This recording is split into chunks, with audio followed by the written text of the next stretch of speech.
De volta aqui no VDR, um programa em experiência completa. Muito obrigado pela sua audiência. Manda lá mensagem 99103-2323. Quiser bater o papo, chamar o inbox, sei lá, vai lá no meu Instagram, @Danilo Quixaba, ou então no canal do YouTube, youtube.com/Danilo Quixaba. Tá lá todo o conteúdo do VDR debulhado para você, assim como no portal guará.com. E a pré-candidata pelo MDB, Rosiana Sarney, confirmou sua entrada na disputa pelo governo. Assista. Eu, particularmente, eu não tenho o direito de deixar o meu Estado frustrado com a minha omissão. Muito bem. Eu assumo de vez, mais uma vez, o posto de guerreira do Estado.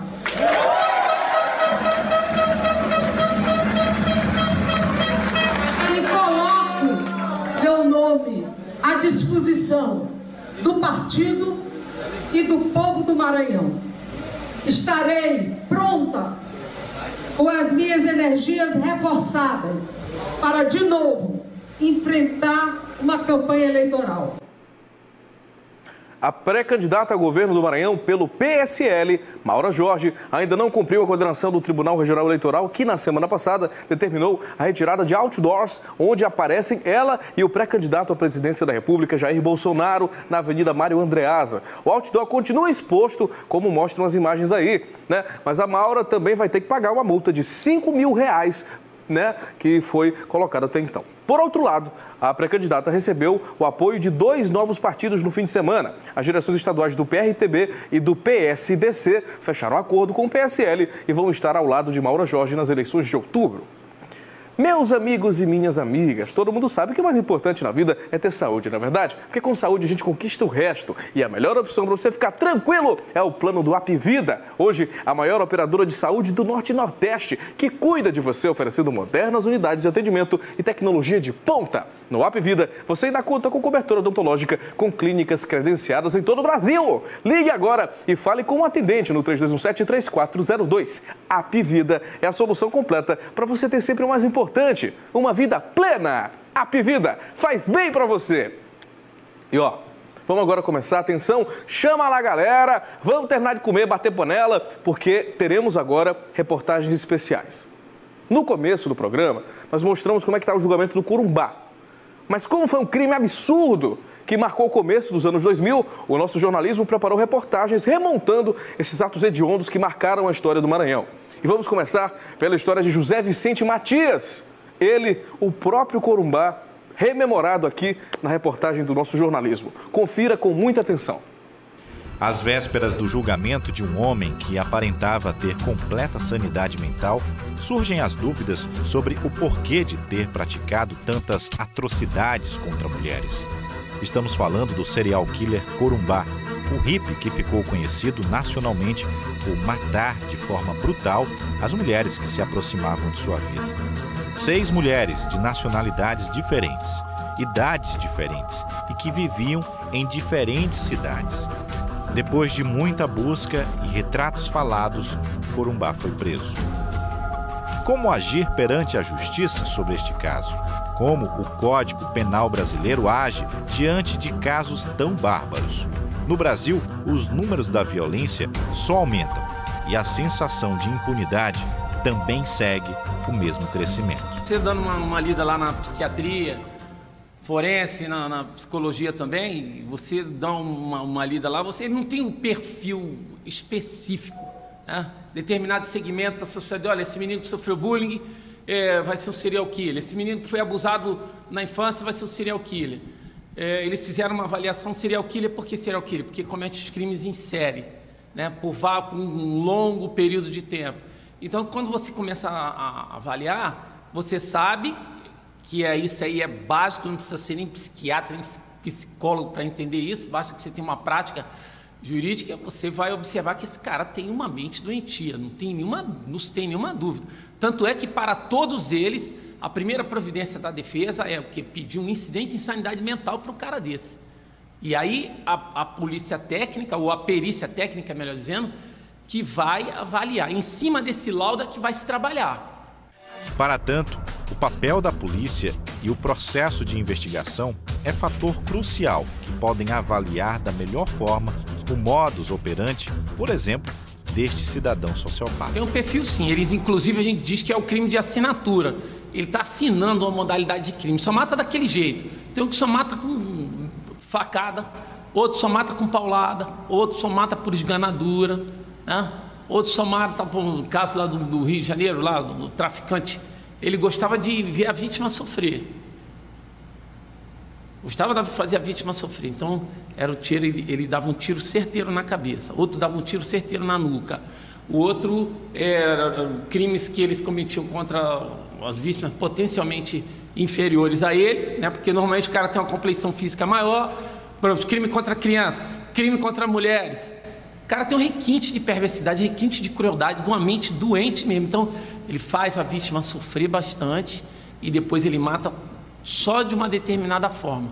Ele está assinando esse crime. Ele tem um perfil potencial de um serial killer. O assassino em série, José Vicente Matias, conhecido como Corumbá, teria iniciado seu plano frio de assassinato aqui na Rampa Campos Melo, em São Luís. Daqui, ele saiu em um catamarã com a espanhola Núria Fernandes e depois de matá-la a pauladas, chegou a beber o sangue e comer parte do cérebro da vítima. Ele agia sempre em cidades turísticas e se passava por artesão. Além de Núria, aqui no Maranhão, Corumbá também está sendo julgado por matar uma alemã, Mariane. Seu corpo foi achado com sinais de espancamento em uma praia de Barreirinhas. Ele já coleciona algumas condenações, segue preso no estado do Goiás. Mas o que remete a ter uma mente tão doentia? Quando pequeno, na cidade de Firminópolis, Corumbá viu seus pais se separarem. A mãe abandonar o lar. Viveu por conta própria e descobriu que sua mãe havia se tornado dona de prostíbulo. José Vicente Matias viajava por vários municípios do país vendendo pulseiras, brincos, colares e outros produtos artesanais. Em algumas cidades se identificava como Pedro, em outras como Corumbá.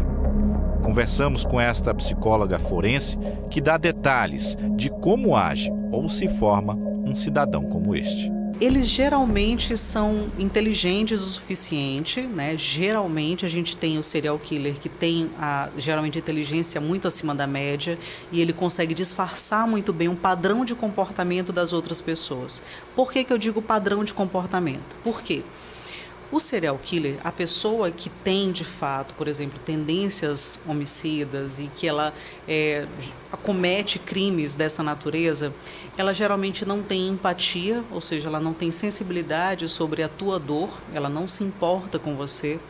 Ela é uma pessoa que não vai pensar duas vezes antes de fazer algo que ela quer, porque ela quer e pronto, independente do que ela tenha que fazer para alcançar esse objetivo.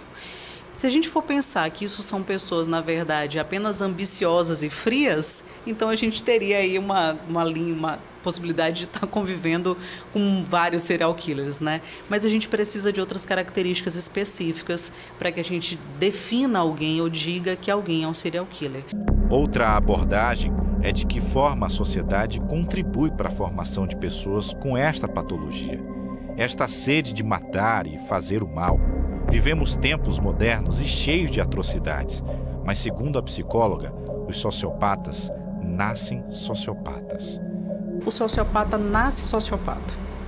Ele não se forma sociopata. Ele pode, por exemplo, nascer sociopata, mas ele não desenvolver a necessidade de matar. Mas ele vai usar essa habilidade emocional que ele tem de não ter empatia, de não se importar com o outro, para conseguir o que quer de outras formas, mesmo que ele não cometa assassinatos. Você tem o facão, e o facão pegou no pescoço dela. Era a Lidiane. Vamos continuar lembrando dos casos do Maranhão macabro. O maior serial killer do Brasil é maranhense. Francisco das Chagas ganhou as páginas do mundo todo pela sua crueldade e perversidade, que era de uma proporção jamais vista no Brasil, ainda mais com crianças, que é um caso mais delicado. Confira agora mais uma reportagem especial do Maranhão macabro. Esse é José Francisco das Chagas, conhecido internacionalmente como o maior serial killer do país. Ele foi o responsável pela morte de 42 meninos. A série de assassinatos ocorreu entre 1989 e 2004, quando foi preso e ficou conhecido como o caso dos meninos emasculados. Os casos foram registrados nos municípios maranhenses de São Luís, Passo do Lumiar e São José de Ribamar e em Altamira, no Pará. O último crime cometido por Francisco das Chagas foi o assassinato do adolescente Jonathan Silva Vieira, de 15 anos de idade, que desapareceu em 2003 no bairro Jardim Tropical 1, em São José de Ribamar. Francisco das Chagas atraía os meninos para a mata fechada, sempre o convidando para brincar ou comer. A partir daí, ele iniciava um ritual macabro, onde as vítimas eram assassinadas e emasculadas. O delegado Sebastião Uchoa foi o responsável pela prisão de Francisco das Chagas. Ele esteve à frente das investigações e, através de alguns vestígios, conseguiu comprovar que Francisco era o responsável pela morte de dezenas de crianças. Uma investigação policial por excelência busca provas materiais e imateriais. Nesse caso específico, ele deixou um rastro muito sutil, que é exatamente os cartazes de procurados, que ele providenciava esses cartazes para driblar a família e a polícia. E nesse cartaz que ele fez do caso Jonathan, foi a última criança dele, que eu considero um mártir na realidade, porque a partir de Jonathan cessaram as mortes das crianças no Maranhão e em Altamira, no estado do Pará, que esse vestígio foi determinante de eu confrontar com os demais cartazes, inclusive do Danielzinho, que estava enterrado dentro da casa dele. Na época, Francisco das Chagas passou por alguns exames psiquiátricos. Segundo este especialista, ele demonstrava frieza e comportamento natural. Não, absolutamente não tinha nenhuma característica psicopatológica, uma característica anormal de doença mental durante todas as entrevistas que ele foi submetido. Não tinha nenhuma característica de anormalidade que chamasse a atenção. Apenas os autos do processo, a acusação, o processo policial investigativo que levava até o Francisco. E durante toda a entrevista foi a primeira entrevista no Maranhão, baseada numa escala chamada escala de Harry, né? Então, toda a entrevista baseada nessa escala de Harry levou a um diagnóstico de que ele teria um transtorno de personalidade, antissocial, mas que não implicaria em dano na sua capacidade de responsabilidade penal. Ele era perfeitamente responsável. Outro caso que ganhou grande repercussão e deixou muita gente revoltada foi o que envolve Lúcio Mauro Fabiano, conhecido como o maníaco do Coatraque e o segundo maior serial killer da capital nos anos 80. Pelo menos 5 mulheres foram assassinadas por ele. Lúcio atraía as vítimas e praticava o crime. Ele foi preso e a polícia encontrou partes dos corpos de algumas vítimas enterradas no interior da casa onde ele morava. Lúcio ainda chegou a cumprir pena no complexo penitenciário de Pedrinhas, mas foi morto durante uma rebelião. O serial, na verdade, ele tem um perfil muito específico. Ele é uma pessoa comum, ele não se traja de uma forma que seja, digamos assim, um ponto de referência. Ele é um indivíduo comum, ele é um indivíduo inteligente, ele é dissimulado, ele é planejador, ele sabe ocultar o que faz. Gostando do menino? Foi botar. Foi. Tô gostando do menino lá e o negócio dele? Foi. São pingos de sangue na história da criminologia do Maranhão. São casos terríveis, absurdos, que não foram completamente esclarecidos, né? Por mais que as condenações beirem aí a 100 anos, a 50, enfim, a uma grande pena. De qualquer forma, serve o exemplo da nossa história para que situações de insegurança dessas não provoquem males tão grandes a famílias e a vítimas inocentes principalmente. Foi lançado o livro do Ministério Público na semana passada e sabe, os detalhes do caso do Francisco das Chagas são tão macabros que tem no livro lá, você pode ver no site do Ministério Público, ele dizia que via uma entidade branca que não pousava no chão e que essa entidade ajudava ele a seduzir, enfim, coisas tão absurdas, detalhes tão misteriosos, né, que precisam ser investigados pela Justiça, pela lei, pelo Ministério Público, enfim, por todas as entidades que tentam proteger a dignidade humana. Portanto, o nosso papel como jornalismo é registrar mesmo fatos tão lamentáveis quanto esses, né? Enfim, vamos esperar ver o que vai acontecer no julgamento do Corumbá. O Francisco das Chagas continua cumprindo pena, está vivo aí, e vamos esperar que outros fatos terríveis desse não aconteçam, né? Desses que são, assim, lembranças terríveis da vida humana e da história do mundo, né, e do Maranhão, infelizmente, tá certo? Então, foi produção do Jerry Mar, essas reportagens aí, com a participação do Adécio Júnior, edição do Casim Moraes, imagens do Joel Oliveira, premiado cinegrafista, e também auxílio de produção aí do Vinícius Quixaba. Vamos colocar aí os prints na tela, o VDR colocando a sua opinião. Põe aí, meu irmão. Minha Sky está bloqueada desde sexta-feira às 10 horas. Fui pagar no sábado, o sistema está inoperante. Fiz o pagamento hoje e continua bloqueada. Posso fazer o pagamento no Procon? Meu amigo, se você não se zangar comigo, eu acho que se eu for um pouco lerdo, né?